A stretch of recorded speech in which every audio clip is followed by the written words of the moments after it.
Freunde, das war's. Das ist das letzte Video für die Bohrmaschine.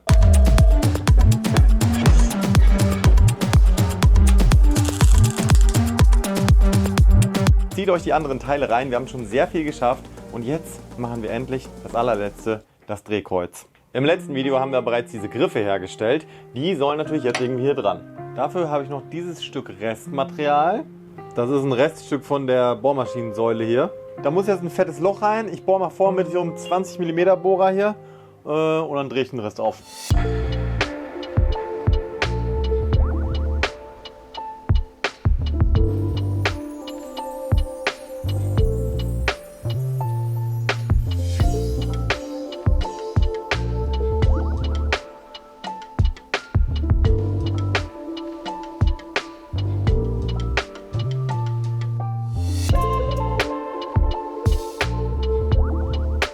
So, von 20 auf 32 mm muss ich. Das sind ein paar Durchgänge, aber ist ja kein Problem. Mit dem kleinen Tool kann ich parallel schon mal anderen Kram machen.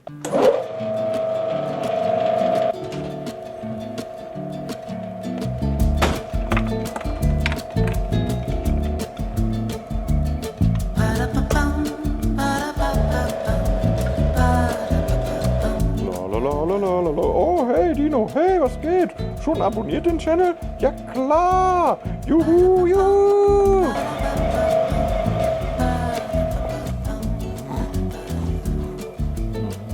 Ein Sperrmüll.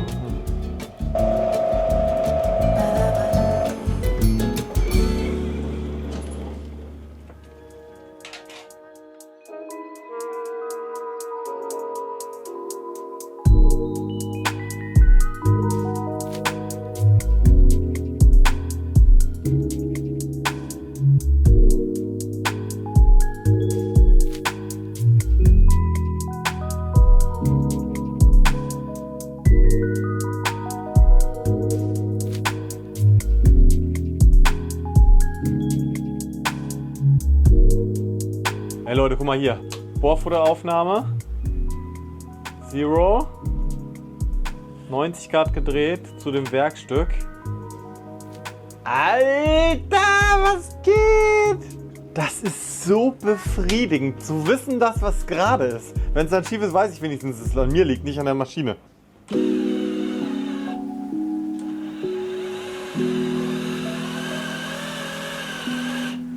Man kann das jetzt so gut ausrichten hier mit diesem Tisch, ey, das ist ein Traum einfach. Jetzt gibt es ja noch so einen schönen Trick, wenn man in Rundmaterial quasi gerade reinbohren möchte, mit so einem Lineal. Zeige ich euch mal eben. Schiebt man hier hin das Lineal, so. Jetzt geht man da auf leichten Kontakt mit dem Bohrer. Und jetzt, je nachdem wo man sich hinbewegt, rechts oder links, sieht man schon wie das Lineal abknickt. Und so kann man sich dann relativ gut, ich mache es ehrlich gesagt einfach immer per Augenmaß, die Mitte suchen. Workshop Lifehack!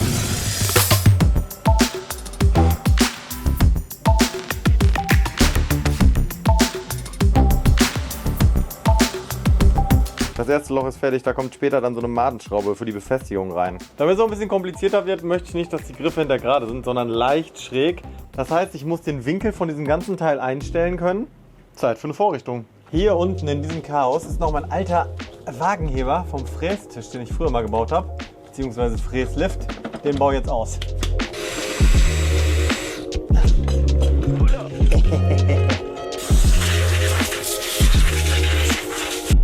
So, der kommt hier hin.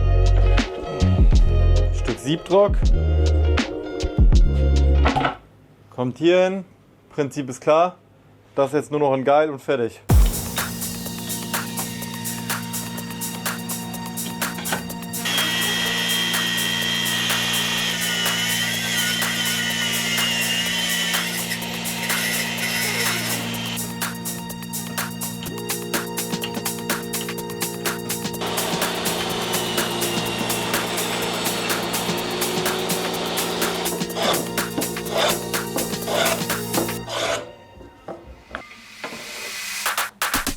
Es ist schon wieder passiert, Freunde. Das ist nicht zugeschnitten. Ich weiß auch nicht, wie es immer möglich ist, aber das ist die Realität.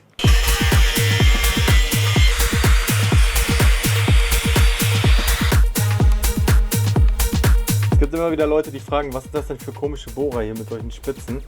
Das ist wie so ein kleiner Stufenbohrer und der ist für solche Anwendungen perfekt.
Geil.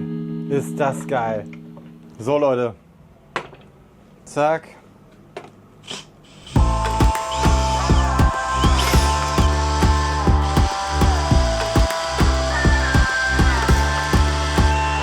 Leute, das ist es.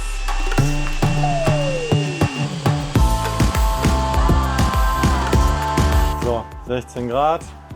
Jetzt kann ich das alles wie gewohnt ausrichten. So. Und jetzt habe ich mein Werkstück hier schräg zum Bohrer. Nochmal eine Schraubzwinge setzen, damit nichts verrutschen kann. Perfekt. So, und jetzt die 3 Löcher für die Hebel. Was eine Vorrichtung. Ich bohre jetzt mit so einem Stufenbohrer vor und hoffe einfach, dass das funktioniert. Das Wichtigste ist natürlich, dass der Bohrer sich jetzt nicht irgendwie in diese Richtung nach unten arbeitet. Aber das werden wir jetzt rausfinden. Ah, er arbeitet ein bisschen.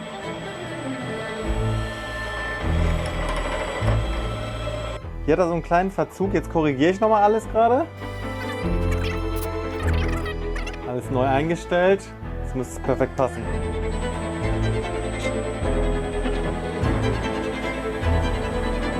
Ist das geil. Freunde, ich glaub's nicht. Das funktioniert richtig geil. Der Bohrer verzieht sich jetzt auch nicht mehr. Nach kleiner Anpassung. Und jetzt gleich müsste ich durchkommen. Da ist er, Leute. Ja, Mann. Geil, ey. Boah, was für eine Konstruktion.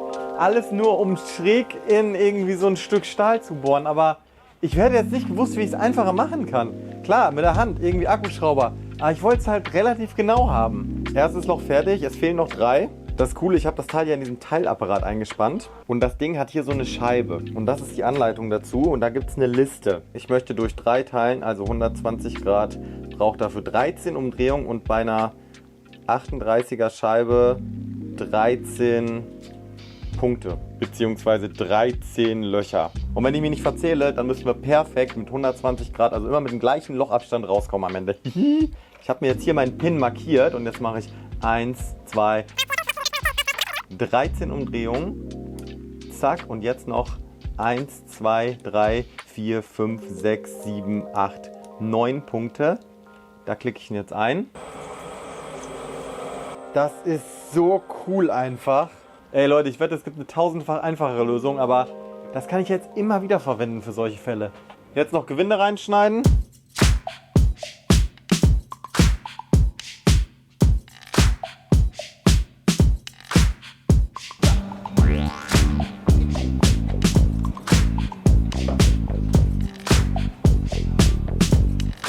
So, das Teil ist fertig. Es ist nicht ganz perfekt geworden. Was auffällt ist, dass diese Löcher nicht den gleichen Abstand haben. Das ist nicht so dramatisch, weil das eine Loch ist einfach nur für eine Madenschraube, die das Ding hier festhält. Ich messe nochmal. 53. Boah, aber sehr genau. Warte mal, was? 53. Und beim letzten haben wir hier 56. Das heißt, irgendwas hat nicht ganz hingehauen mit der Teilung. Ich glaube, es ist jetzt nicht so mega gravierend, aber gut zu wissen natürlich. So, jetzt kommen hier schön diese Teile rein. Ich habe hier noch kein Gewinde auf die andere Seite gemacht, weil ich will erstmal die Länge testen. Okay, das fühlt sich aber schon mal sehr gut an, muss man sagen. Bringt Bock, geht auch gut rein. Geil! Alter! Krass! Boah, sieht auch schön aus, ey. Jetzt kommt da noch so eine Madenschraube rein. So, die kommt dann hier raus. So, jetzt kommt das Ding hier drauf.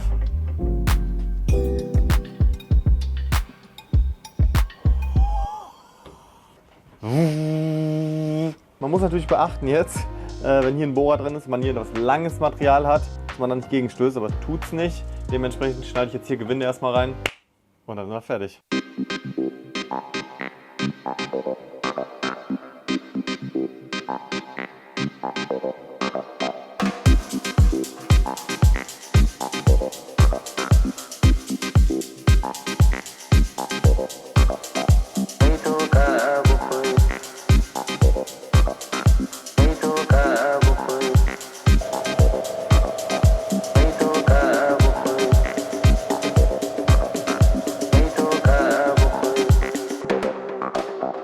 Zweimal hat es geklappt, beim dritten Mal nicht. Schade eigentlich. Ist irgendwie nicht ganz zurückgefahren.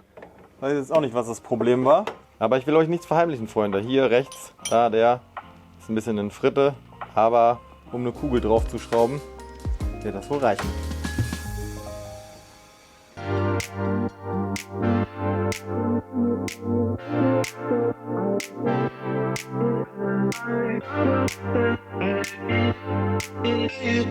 Der Griff hatte ja nur 2 Kugeln, ich brauche 3, deswegen nehme ich mir einfach hier hinten von der Feststellung die dritte Kugel. Das ist die gleiche Größe, da kann ich mir was anderes noch für überlegen. Boah, ist das schön. Das sieht richtig gut aus. Finale Montage.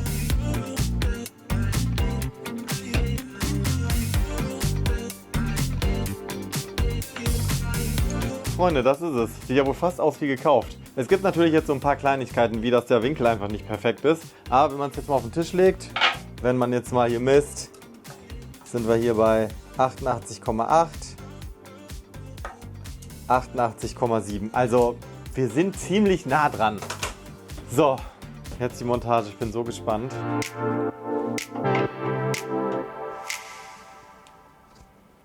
Der erste Test.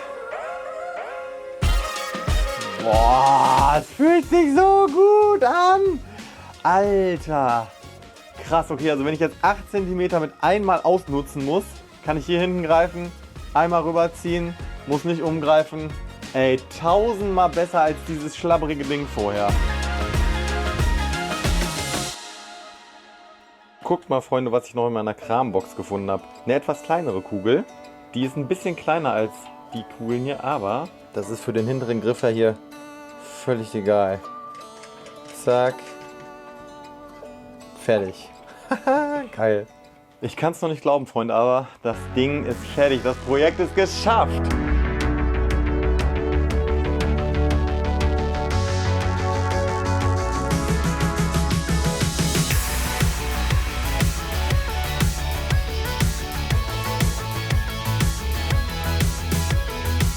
Ey Leute, wisst ihr, was richtig mega ist? Oh nein, ich meine nicht, dass wir die Säule verlängert haben. Ich meine auch nicht den höhenverstellbaren Tisch. Oder das Drehkreuz hier. Nee, wisst ihr, was richtig mega ist? Ihr. Weil ich merke, ihr supportet mich, ihr kommt zu Patreon, die ersten Kanalmitgliedschaften von YouTube sind da. vielen, vielen, vielen Dank, dass ihr mich unterstützt. Ich weiß euren Support wirklich sehr zu schätzen und es gibt mir die Motivation, diese extra Meile quasi zu gehen mit der Dokumentation. Es ist ja schon genug, diese Sachen zu bauen. Das zu dokumentieren ist natürlich viel Arbeit, aber euer Feedback ist Hammer und ich habe Bock, das weiter zu machen. Und jetzt gibt es nur noch eine Sache zu erledigen.